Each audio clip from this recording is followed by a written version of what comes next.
¿Por qué, por qué este tema? ¿Por qué apnea de la prematuridad? Este tema es importante porque es un problema clínico frecuente. Créanme que es un problema clínico muy frecuente en las UCIs neonatales, ¿sí? El problema es que la incidencia está en aumento. ¿Por qué? Porque esto es más frecuente en recién nacidos prematuros y cada vez el pronóstico de vida es mayor en el recién nacidos prematuros y por lo tanto si hay más prematuros que sobreviven gracias a la terapia de ginecología, ginecobstetricia, la terapia que usamos nosotros, pues entonces este problema va a ser más frecuente y por ende es la manifestación más común de inmadurez respiratoria y neurológica. Entonces, ¿cómo yo defino apnea de la prematuridad?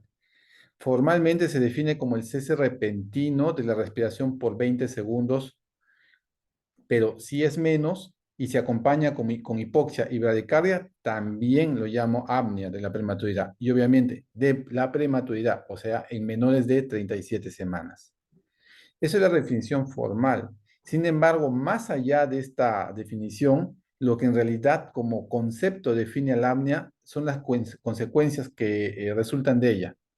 Por ejemplo, la severidad de la hipoxia, es decir, puede tener 15 segundos de no de haber flujo respiratorio.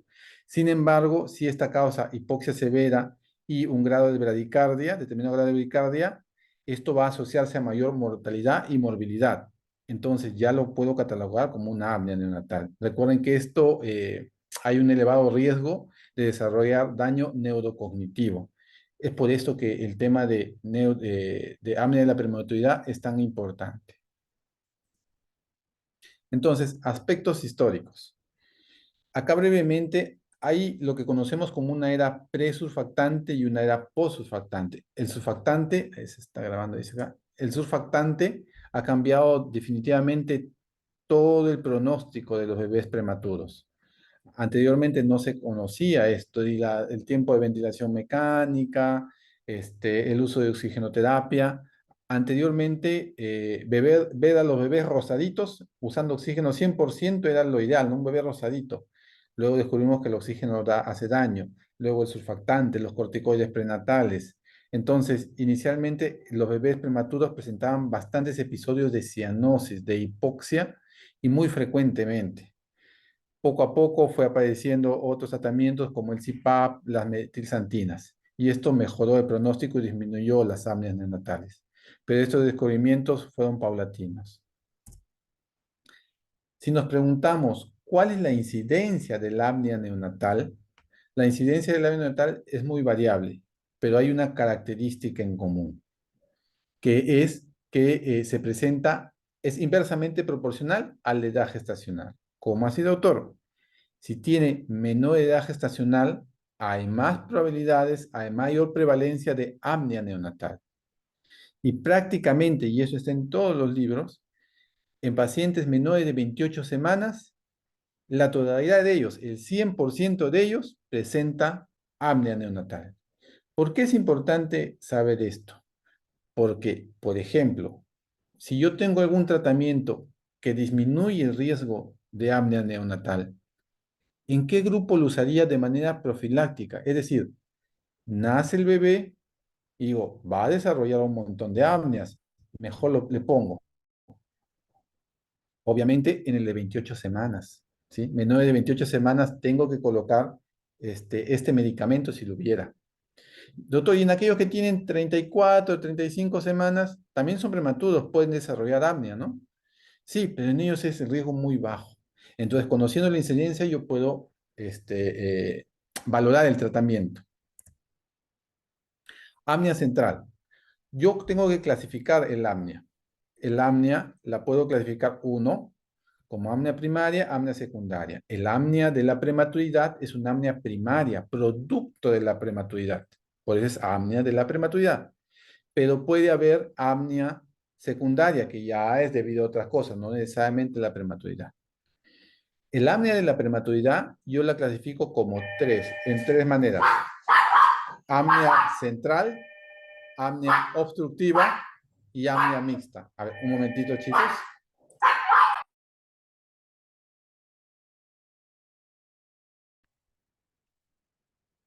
Por favor, ¿tienen ahí el enlace para registrar su asistencia mientras se conecta el doctor Murga?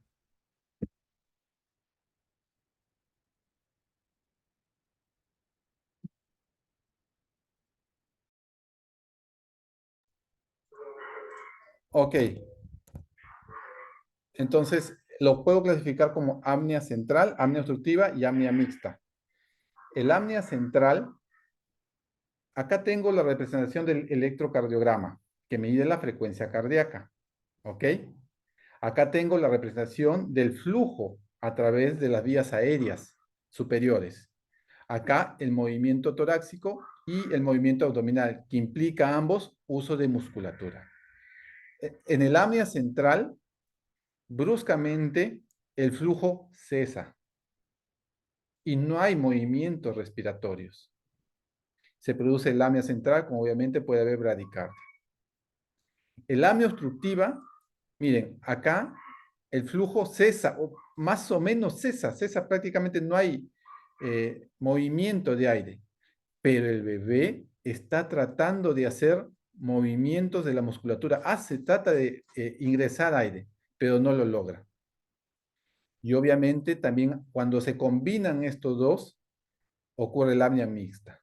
En la apnea mixta hay, y usualmente, puede ser también a la inversa, pero mayormente ocurre una apnea central, ya no hay movimiento en la musculatura involucrada en la respiración, y luego el bebé empieza a tratar de respirar, pero no lo consigue porque hay una obstrucción. Esto tiene una explicación por qué. Inicialmente, para que el bebé inspire, la fosa nasal o musculatura de las vías aéreas superiores tienen que abrirse. Y luego, después de que se abre la fosa nasal, la musculatura de las vías aéreas superiores abren este espacio para que pase el aire, posteriormente el músculo el diafragma empieza a actuar e ingresa aire. Sin embargo, en esta apnea mixta hay una apnea central, pero despierta, entre comillas, despierta el músculo el diafragma, pero se ha liberado la vía aérea superior. Y por esto ocurre esto. La pregunta que siempre le van a hacer, ¿cuál es el tipo de apnea más frecuente en el recién nacido prematuro? La respuesta es el apnea mixta. El apnea mixta. La segunda y la tercera se la disputan. Los trabajos son contradictorios, el segundo y tercer lugar, pero siempre el apnea mixta ocupa el primer lugar en prevalencia en recién nacidos prematuros. La modulación de la respiración, esto tiene un componente neurológico, un componente muscular y también de flujo. Entonces, todo empieza acá. La modulación de la respiración se da en en el tronco encefálico. El tronco encefálico, si bien sabemos, chicos, ¿se ve mi cursor?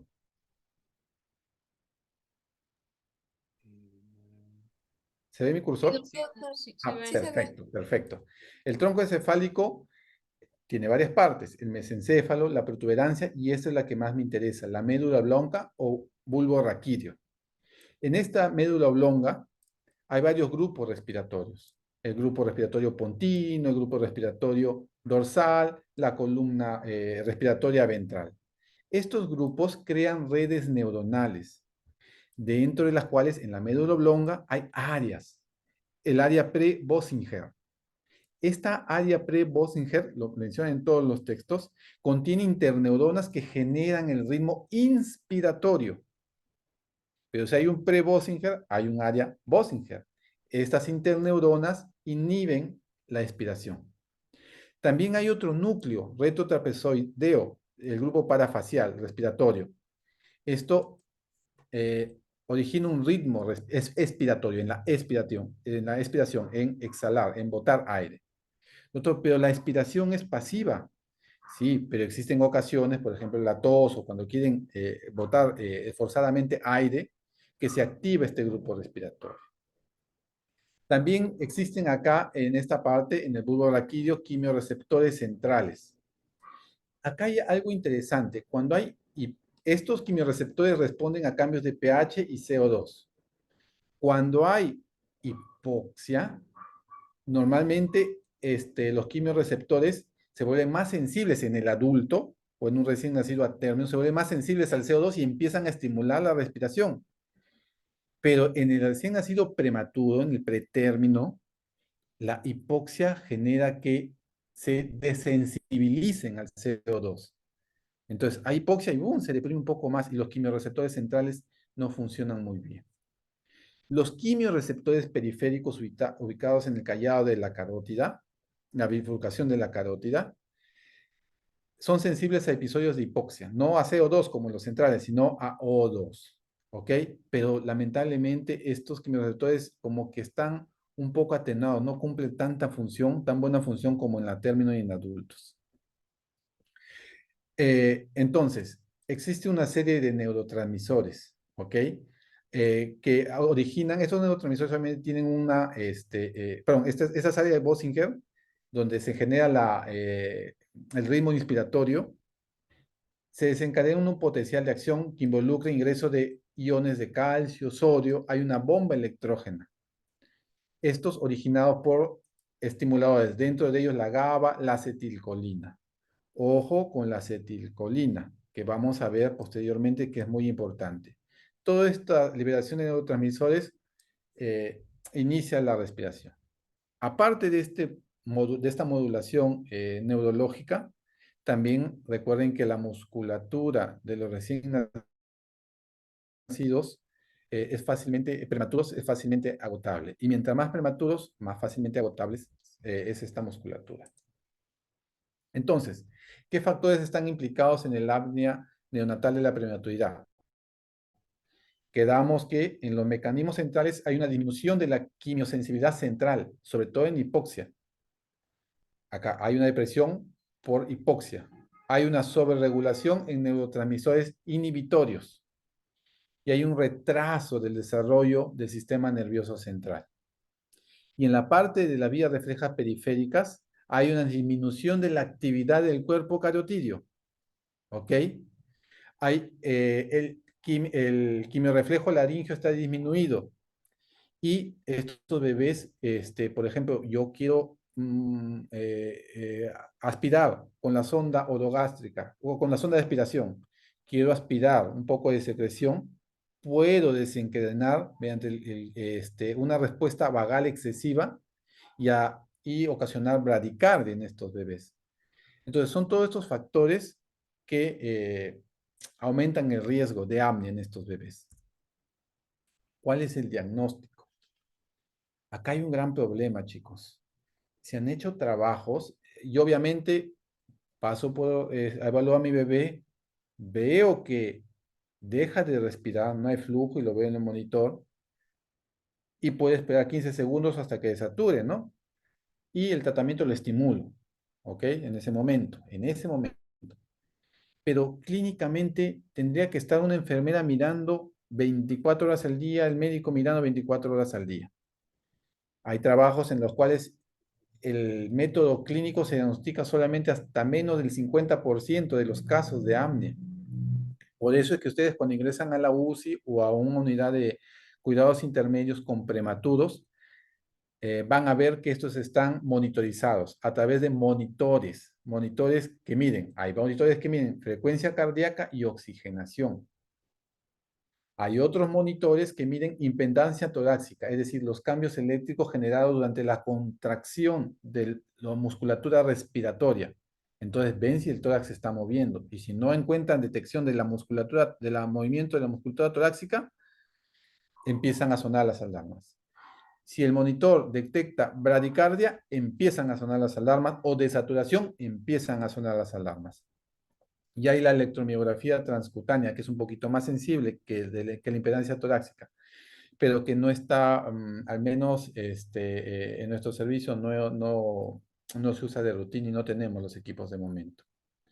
El estándar para la apnea es la polisomnografía, pero obviamente en un bebé prematuro, en lo que es la UCI neonatal, esto no es factible, no es posible. ¿Okay? Entonces nos quedamos con el monitoreo clínico y el monitoreo de la impedancia torácica y la frecuencia cardíaca y respiratoria. ¿Sí? Doctor, pero usted me explicó que esto lo podemos clasificar con el apnea que es producto de la prematuridad. Yo, ¿cómo lo diferencio de si es solamente de la prematuridad? Es que es un diagnóstico de descarte. Si un bebé prematuro hace apneas, hay varios padecimientos que cursan también con apneas.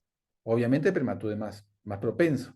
¿Cuáles son estos? Una enfermedad infecciosa, no solamente del bebé, sino materna. ¿Cómo así? Existen mediadores de inflamación, dentro de ellos prostaglandinas. La mamá, cuando está infectada, libera toda una cascada de inflamación y con eso también prostaglandinas. O el bebé, cuando está infectado, libera toda esa cascada inflamatoria y prostaglandinas. Las prostaglandinas aumentan la frecuencia de apneas. Por eso es que uno de los signos de infección en un recién nacido prematuro son las apneas. Y no necesariamente porque sea prematuro, sino porque tiene una infección subyacente que hay que investigar. También no es necesario explicar una enterocolitis necrotizante o necrosante. Acá tómenlo el reflujo gastroesofágico con pinzas, porque hay trabajos que dicen que no, y hay algunos que categóricamente dicen no, el reflujo gastroesofágico no está asociado con apneas. Tengan cuidado. Lo que sí está asociado es el ductus arterioso persistente. Causa congestión pulmonar y puede causar apneas de la prematuridad.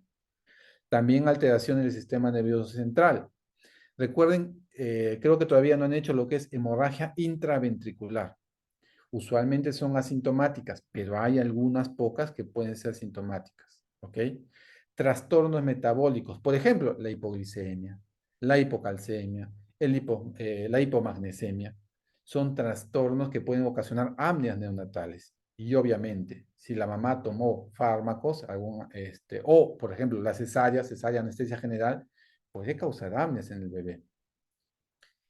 ¿Por qué es importante saber esto? Si un bebé hace apneas antes que yo diga, esta es una apnea por la prematuridad. Ojo, hay varias causas de las apneas. Tengo que cerciorarme de que esta apnea no sea por una infección u otra causa. Siempre identificar o tratar de identificar las causas. Si ya hago un estudio y no me parece que sea causa una infección, un ducto, etc., pues lo catalogo como apnea de la prematuridad. ¿Qué se ha visto de estas apneas? ¿Cuál es la característica clínica? Uno, que nace el bebé prematuro, y mientras más prematuro, más frecuente es. Ya vimos que menos de 28 semanas o menos es casi siempre ausente, o sea, todos van a tener apneas de la prematuridad. La frecuencia es mayor el primer día, los 2 primeros días de vida. Los 2 primeros días. Se ha detectado hasta 2 apneas por hora, ¿sí? Pero conforme vaya pasando el tiempo después de que ha nacido la edad cronológica, vaya avanzando, las apneas por historia natural se hacen menos frecuentes. Y mientras más edad gestacional tenga, menos frecuentes son. ¿Ok? Doctor, ok, mi bebé está haciendo apneas neonatales, ¿sí? Apneas de la prematuridad. ¿Cómo lo trato? Pues hay el tratamiento no farmacológico y el tratamiento farmacológico. Vamos con el no farmacológico. Uno, las vías aéreas del recién nacido pueden obstruirse por la posición inadecuada del cuello. Cuando hagamos el taller de reanimación neonatal, que lo vamos a hacer de acá, de acá un poquito más tarde, van a ver que la posición de la cabeza en los recién nacidos es muy importante. Una posición central, neutra, ¿sí? Neutra, ¿ok? Pero doctor, ya, lo coloco bien la cabecita, pero la parte de las vías aéreas superiores pueden tender a cerrarse, por lo mismo que están inmaduras, es prematuro. Pues existe lo que es ventilación a presión no invasiva. Dale un tipo de presión que siempre esté ahí presionando y abriendo las vías aéreas.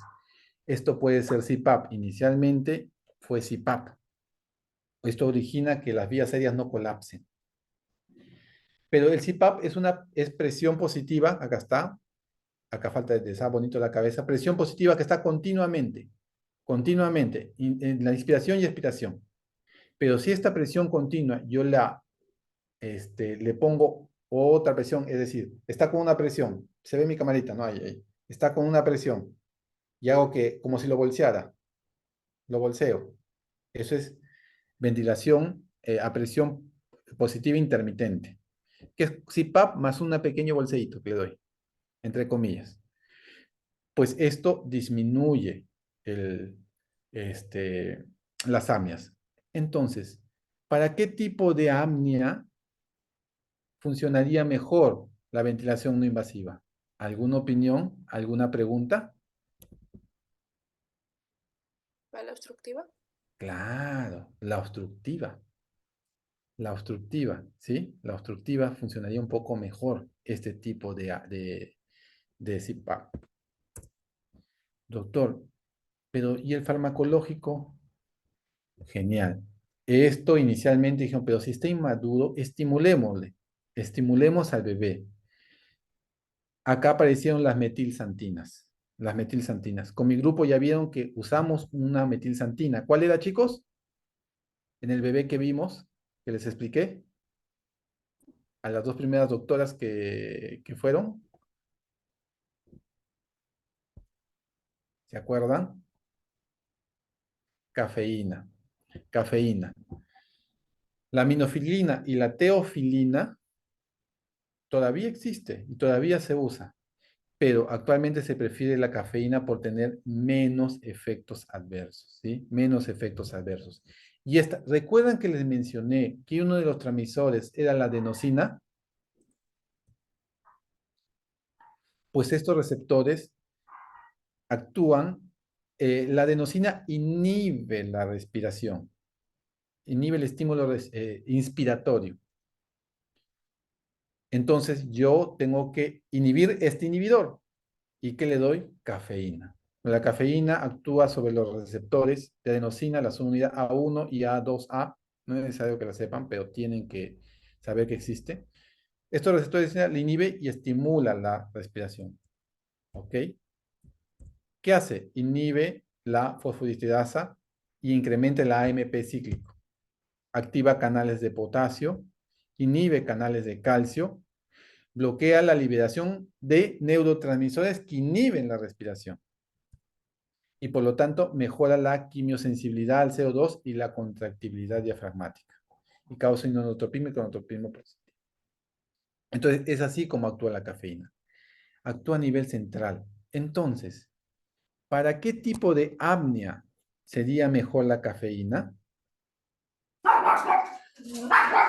Chicos, ¿alguien? ¿Nadie? ¿Para el apnea? Central. Central. Central. Para el apnea central es mejor la cafeína, ¿sí? Doctor, pero ¿cómo yo puedo diferenciar si no tengo, si no sé si fue central, fue obstructiva y sé que la mejor es la mayoría es apnea mixta? ¿Cómo la diferencio? Existen los monitores cardíacos de impedancia que me podrían permitir. Por ejemplo, impedancia ve el movimiento torácico, los músculos torácicos, el músculo de la respiración. Si yo veo el gráfico y sale una línea plana, significa que fue central, ¿no? Probablemente central. No hubo movimiento de músculos. Pero si yo veo que hubo movimiento de músculos y aún así desaturó y no había flujo, pues entonces fue una apnea obstructiva. Pero recuerden que puede haber la combinación de los dos. Usualmente muchas veces no se logra diagnosticar cuál es cuál, y se usan los dos, ¿no? CPAP, ustedes van a ver a los bebés cuando pasen en prematuritos, van a ver que están con CPAP y cafeína, ¿sí? Entonces, acá esto no es necesariamente un protocolo que es internacional, ¿no? Es solamente un protocolo para que vean más o menos cómo se maneja un apnea. El uso de cafeína, con el uso de cafeína. Si es un prematuro, candidato al tratamiento de cafeína. ¿Cuáles son los candidatos? Menores de 30 semanas de gestación. Ven, los más chiquitos tienen alto riesgo de desarrollar apnea central. Menores de 1250 gramos. CPAP que ha iniciado en sala de parto, o sea, que esté con CPAP y tenido 30 semanas, ya está estabilizado la vía aérea. Y dentro de los 3 primeros días de edad postnatal, cafeína, ¿sí? Cafeína. O, si ya es más viejito, entre comillas, de 30 a 34 semanas, y está presentando, pese a esto, apnea de prematuro, o sea, ya lo presenta, no lo inicio como manera profiláctica. O yo planeo una extubación, está en ventilador mecánico y lo extubo. O acaba de ocurrir una extubación no programada, ¿sí? Yo le administro cafeína. Ahí están las dosis, 20 miligramos por kilo, es una dosis de impregnación. Y luego le doy una dosis de mantenimiento de 5 miligramos por kilo. Lo bueno de la cafeína es que puede ser por vía oral o endovenosa. Inicialmente, obviamente, le voy a dar así muy chiquito, vía endovenosa. Pero cuando ya me vaya tolerando más la vía oral, ya puedo pasar a vía oral. Siempre va a haber un monitoreo cardiorrespiratorio, ¿sí? Y bueno, acá, algo importante acá. Tengo siempre, miren, corrijan la causa subyacente. Esta apnea tal vez no sea por la prematuridad, tal vez sea por otra causa, una infección, diagnostíquela y tratemos. Si hay apneas persistentes, puedo dar otra dosis de cafeína y monitorizar continuamente. Pero si el apnea persiste, pese a CPAP, adecuada posición, puedo cambiar a CPAP intermitente. En CPAP continuo, entre comillas, ese bolseo que les dije, CPAP, ventilación a presión positiva intermitente. Chicos, pero si el apnea persiste, sigue haciendo apnea, ya le di cafeína, ya le di CPAP, pasé a CPAP ciclado, entre comillas. ¿Qué hago? ¿Qué dice ahí? Chicos, ¿están acá? Ventilación mecánica. No me queda otra, chicos, que ventilación mecánica, ¿sí? Conclusiones, para hacerlo un poco más breve. El apnea de la prematuridad se debe a la inmadurez respiratoria y neurológica. La incidencia es inversamente proporcional a la edad gestacional y el conocimiento de la etiología permite una selección del tratamiento adecuado. ¿Ok? Y recuerde que este tratamiento puede ser tanto farmacológico, ya vimos, las metilsantinas, como no farmacológico. Ojo, dentro de lo farmacológico, si hablamos de apneas, también tenemos que, si incluimos a la sepsis, darle tratamiento, ¿no? ¿Alguna pregunta? ¿Algo que no haya quedado claro, chicos? He tratado de avanzar lo más rápido posible. Media hora. Doctor, una consulta. Dime. ¿Hay alguna contraindicación para no usar la cafeína? No. ¿O en todos los casos siempre se puede usar? O sea, que lo requieran, ¿no? Pero que se pueda usar. Claro. En todos los casos si es prematuro, vamos a usar cafeína. No hay ninguna contraindicación para no usar cafeína. Es más, un dato curioso, ya que me hiciste acordar. Hay descripción de casos en los cuales se confundieron. Por ejemplo, le toca 2.5 miligramos de cafeína y le pusieron 25 miligramos. Como dije, enfermedad nueva, a veces pum, le ponen los 25 miligramos y no se vio mucho efecto adverso. La cafeína, a diferencia de las otras metilsantinas, tiene un amplio rango terapéutico sin que cause tanto daño, efectos adversos. Pero contraindicación para cafeína, ninguna, chicos, ninguna. Ay, ya apagué mi audio, mi video. Cuando roten, y aprovechando los últimos 2 minutitos o más, porque a las 3:30 es la otra clase, cuando roten en neonatología, sé que es corto el tiempo, pero pidan ver la parte de bebés prematuritos, aunque sea que vean cómo es un ventilador mecánico, cómo es un CPAP, y vean sus indicaciones que le dan al, este, al neonato, y van a encontrar cafeína, cafeína, cafeína. Pero van a encontrar también que ya los bebés prematuros de 35 semanas ya no usan generalmente cafeína. Doctor, pero le estoy dando cafeína. ¿Cuándo suspendo el tratamiento? Usualmente y a manera de generalidad, cuando el bebé cumple las 34 semanas de edad gestacional, de edad corregida, ya seguramente en la clase de cálculo de edad gestacional han visto a qué se llama edad corregida, ¿no? Y según las normas de la Asociación Americana de Pediatría del 2004. Cuando cumple 34 semanas de edad corregida, el riesgo de apneas es menor y se suspende la cafeína. Se suspende y se observa durante 5 a 7 días.